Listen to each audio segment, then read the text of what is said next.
月は皆さんの魂が古い皮を抜き捨てて真実の使命へと向かうための大いなる浄化と再誕生の合図となる出来事が増えるでしょうということになります。こんにちは。スピリチュアルで夢実現を提唱するスピリアルアカデミーザ・ガイアハウスオーストラリアの開運先生術師新海真希です。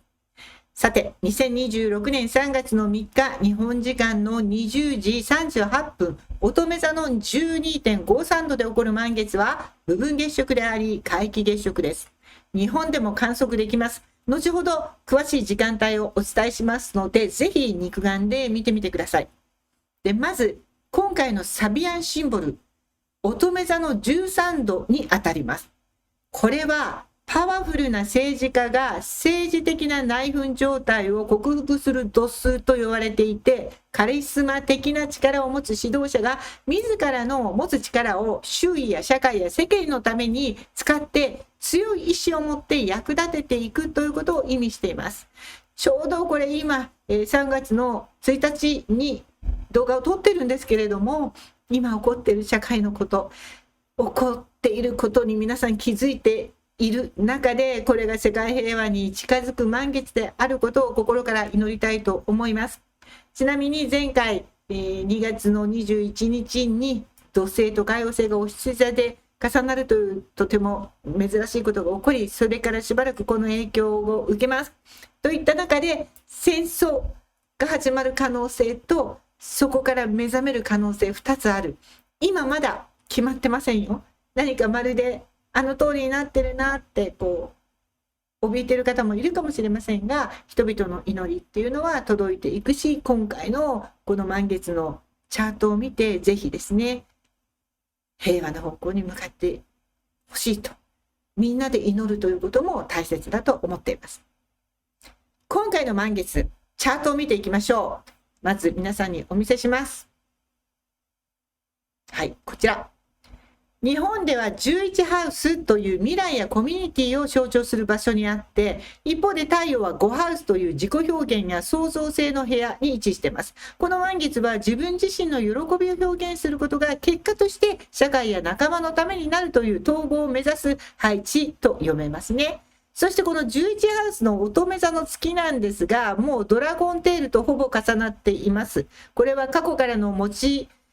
越してきた過剰な分析癖とか完璧主義による自己批判、こういったもの、過去のネガティブなものを全部手放すタイミングであることを教えてくれています。そしてちょうど向かい側、魚座のところに太陽、それから知恵の小惑星パラス、魂の進化の方向を示すドラゴンヘッド、そして水星と火星が全部寄り添っている。これが全部月とオポジションになっているということで、そこに強い光を当てています。こうやって見ると圧倒的に魚座のエネルギーが非常に強いんですが、これは理屈ではなくて直感、感情、インスピレーションを信じて行動することが皆さんの魂を前進させる鍵となることを示していますね。でも月が乙女座にあることで、その直感を具体的な形に落とし込む力も同時に与えられていると考えていいと思います。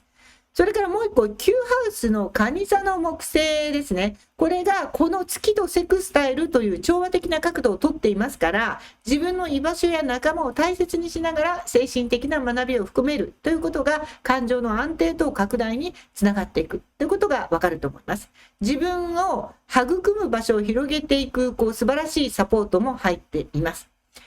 で、気になるところがありまして、2ハウスにブラックムーンがいて座であるんですが、これが今回の満月と超スクエアです。もうぴったりスクエアですね。ブラックムーンはやっぱり黒い月です。で、皆既月食っていうのは満月が地球の影に入る現象ですね。実際は真っ黒になるわけじゃなくて赤褐色になるんですが、その後部分、月食になっていきます。今回後でちょっと説明しますけれども、このブラックムーンとのスクエアと皆既月食というのはやはり気をつける点ですね。自分の才能、収入に対する根源的な不安とか、もっと自由になりたいという衝動がエゴとして、黒いエゴとして湧き上がってくる可能性もあります。自由を求めて自分の正しさを証明するために突発的な行動に出るという人が増える子供確かなんです。でもそれは出てみたものの、自由になろうと思ってやったことがより破壊につながったり、責任がのしかかったり、結果自由が得られないという結果になるので、冷静でいてくださいのという暗示がここにあります。で、皆さんが大切に本当にしたい価値観を再認識するための揺さぶりであることもよくわかるんですが、それは8ハウスに双子座のプシケとエロス、これも月とスクエアを形成しているからですね。深い人間関係とか魂の絆において言葉にはできない微細な心理的な葛藤を感じる場面、これは誰にでも多くなる時期です。でもこうした心の揺れこそがね、真実の愛とか絆を深めるためのプロセスだと捉えたいと、私は個人的にこういうチャートを読むようにしています。それから3ハウスのヤギ座のエコーと月がトラインをしています。それは1ハウス天秤座パンドラが月とセミスクエアであるということとも関わっているんですが、そうすると周囲の声に耳を傾ける謙虚さと新しい可能性の箱を開ける好奇心のバランスが重要であるということを示してますね。パンドラの箱の底には常に希望が残されているということを忘れずにいるということも大切です。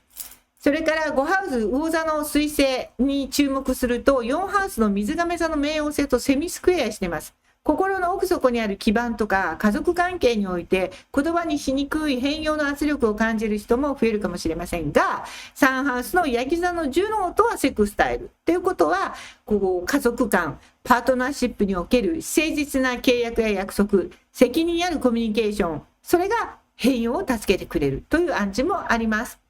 双子座のプシケ、エロス、ハイジア、くっついてるんですが、こことはスクエアしているので、思考が拡散しやすくて、健康面やメンタルの面での情報型になりやすいということは警告の一つ。でもこれも多分必要なデトックスの一環かなという気がします。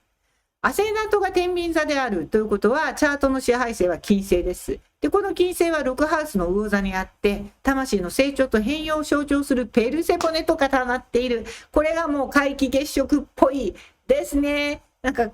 月食とペルセポネっていうのはかなり親和性がありますが、日常のルーティンとか仕事、すべてにおいて深い癒しと変容のエネルギーは宿っていますから、脱皮するように今までと全然違う日常を送り出す、今までと考え方、マインドもすべて変わっていくという可能性もあります。8ハウスの牡牛座の天王星とセミスクエアであるということは、共有財産とか深い絆において突然の変化や価値観の斬新が起こりやすいということも示しています。それから火星、この前日に5ハウスの魚座に、5ハウスっていうのは今回の満月図に限りですが、とにかく魚座に入ったばかりで、ハイジア、パンドラ、トラインを組んでる。天王星とはスクエア。情熱が非常に純粋でクリエイティブに発揮される一方で、突発的な行動や衝動にはやっぱり注意が必要。このエネルギーを新しい挑戦に向ければ素晴らしいブレイクスルーが期待できる。本当に社会情勢もそちらの方にもし向けることができれば、一つの大きなブレイクスルーになる、オペレーションになる可能性があるんですが、どうでしょう。それからディセンダント付近にあるお羊座のカイロンとセレスが重なっていて、サンハウスの IC 付近のジュノーとスクエアである。これは家族間、特にパートナーシップかな。でも対人関係でも親しい間柄は関係ありますが、そこでまだ癒されてない傷とか育むことへの課題、そのままにしていた人はある人はこれが浮き彫りになる可能性が大きくありますね。より成熟した責任感を持って再誕生するための大切なレッスンとなる可能性が多いです。で、これらのアスペクトをね踏まえて、まとめていくといろんなアスペクトがあるんです。いつもお話ししてますが、それから私はノートの記事を毎日書いてるので、先生術すごく深くね知りたい人なんかはぜひ読んでいただくといいですが、いろんなところで書いてるんですけれども、毎日のアスペクトいろんなのがあるから、こうやって今全部読みました。そうするとなんかいいこと悪いこと、気をつけること、頑張った方がいいこといろいろありますよね。でどうなのっていうところ、どれをどの程度強めに読んで、どこはそんなに影響あるけど関係ないと読んでいかないと着地地点がわからないんですが、これをまとめていくと、2026年の3月の乙女座の皆既月食満月は、皆さんの魂が古い皮を抜き捨てて、真実の使命へと向かうための大いなる浄化と再誕生の合図となる出来事が増えるでしょうということになります。で、それを宇宙からのメッセージだと受け取って、皆さんの内側にある無限のイマジネーションを恐れずに信じて、それを現実の世界で、ただ夢見てるだけじゃなくて、現実の世界で具体的な形にしていきなさいというのが乙女座、現実の形の乙女座の満月です。そこに過去の失敗、自分を縛ってきた細かいルールや価値観っていうものが邪魔してくる可能性はありますが、いい機会だからそれを卒業するという日にしましょう。そしてもっと大きな視点で自分の才能を分かち合う時期がやってきたと捉えるといいと思います。この満月の日だけじゃなくて、そこから1ヶ月の間に今言った意識を持って手放しをすると、いろんなことがうまくいくはずです。すごく感情が揺れやすいことは間違いのない1ヶ月に入ります。目に見えない世界からのメッセージもどんどん強まる時期です。っ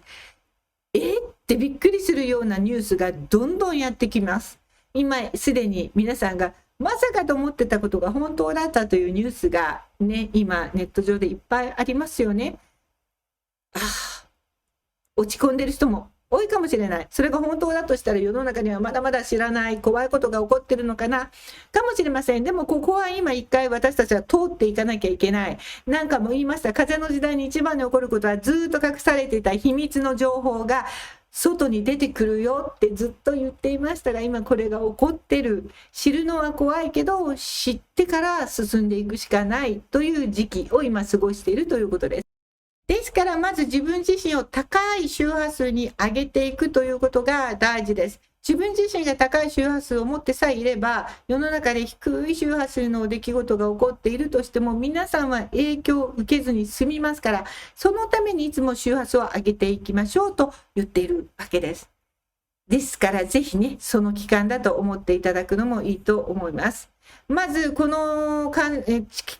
期間にすべきことというものは、もう周波数を上げていくためのトレーニングや訓練とともに感情のデトックスです。不必要なこだわりとか自己否定を手放すためには、身の回りの整理整頓、それに関わっているようなものを物質的に捨てる。そして周波数が高いね、例えば私はいつもこれを持ってます。ポッケに入ってるんですけど、マカバ水晶、私の場合はね。そして、スーパーセブン、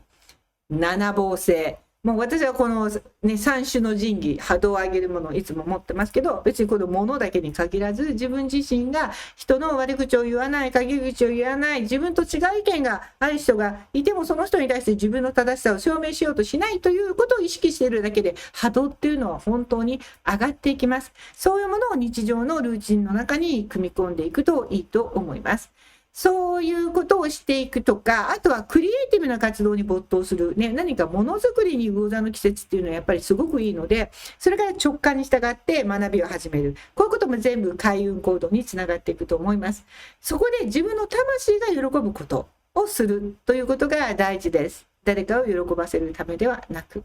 で、本当にこの時期、情報に振り回されると思考が混乱します。いろんな情報があります。それが正しいものかどうか、間違っているのか、本当のことなのか、もうちゃんとフィルターを通してから自分をハッピーにする情報をフィルターにかけて入れていってください。そうしていかないとどんどん不安になっていく人が増えますから、ここは気をつけていただきたいと思います。それから周囲の期待に極端に応えようとしないというのもこの時期大事です。そうするとすごいストレスになります。自分の喜びになるものだけを選択してもいい時期ですということも覚えておいてください。その光り輝く自分の光を全うしようとする姿がこのパワフルな月食のエネルギーを味方につけていくことは間違いありません。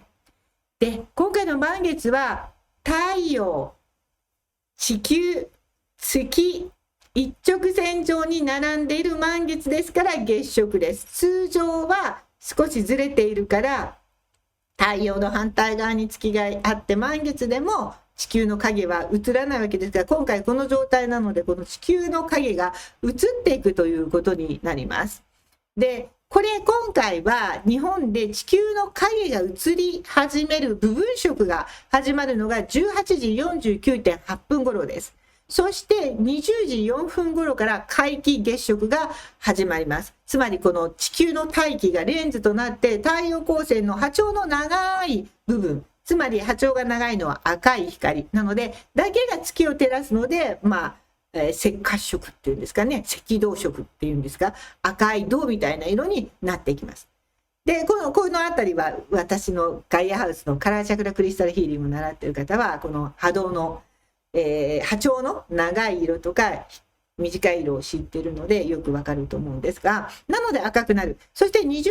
33.7分頃に皆既月食最大になって全部真っ赤に月がなりまして、21時3.4分頃にそれが終了して、その後は引き続き部分月食なんでこう月が欠けていくっていうものを見て、22時17.6分まで実に3時間以上の天体ショーになりますが、ちょうど日本は夜なのでそれが見れるということです。多分3年後とかぐらいしか次回は